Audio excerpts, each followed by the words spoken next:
అదే చెప్పేది, ఇప్పుడు స్థలం ఉంటే మీకు అన్ని ఉంటే మీకు పట్ట కాగితం ఉంటే పెట్టుకోవచ్చు.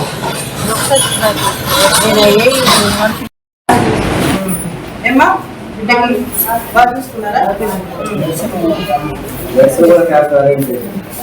నారాయణారు ఇప్పుడు ప్రతి గంటకు ఒకసారి వీళ్ళందరికీ ఫోన్లు చేసి మాట్లాడి ప్రజలు ఎవరైనా ఇబ్బంది పడకుండా తీసుకురావాలి, వాళ్ళకి 3 కోట్ల అన్నం పెట్టాలి. ఎంత వచ్చేసింది అవసరం అందరినీ పంపిస్తున్నారు. మర్చిపోయే మంది వస్తారా? ఇంతమంది మిమ్మల్ని చూసుకుంటున్నారు.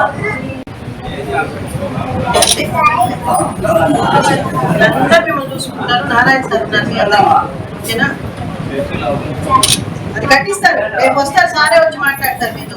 సారే వచ్చి మాట్లాడతారు. ఇటువంటి పునర్వాస కేంద్రాలకి తరలించడం, అక్కడికి వాళ్ళకి కావాల్సిన అవసరాలను ఏర్పాటు చేయడం కోసం ఎప్పటికప్పుడు అధికారులతో, ముఖ్యంగా ప్రజాప్రతినిధులు బూత్ లెవెల్లో బూత్లో ఉన్న వాళ్ళందరూ కూడా వెళ్ళి వాళ్ళని పలకరించి వాళ్ళని తీసుకొచ్చి ఈ రీహాబిలిటేషన్ సెంటర్స్కి చేర్చడం జరిగింది. మనం అందరం చూసాం, నెల్లూరు నగరంలో ఇంతటి వర్షం కురిసినా గతంలో అయితే ఎప్పటికప్పుడు ఎక్కడికక్కడ నీళ్లు నిలిచిపోవడం, ఆ ప్రాంతంలో దాదాపు 2-3 రోజులు మోటార్స్ పెట్టి నీళ్ళని తరలించడం జరిగింది.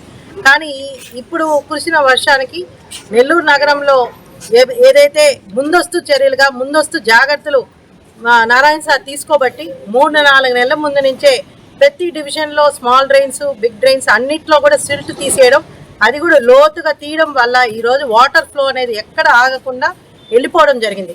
1-2 ప్రాంతాల్లో కొద్దిగా ఆగినా వాటిని అప్పటికప్పుడే మోటార్స్ పెట్టి ఏ విధంగా పరుగులు ఎత్తుతుందో నెల్లూరు సిటీలో అందరూ చూస్తున్నారు.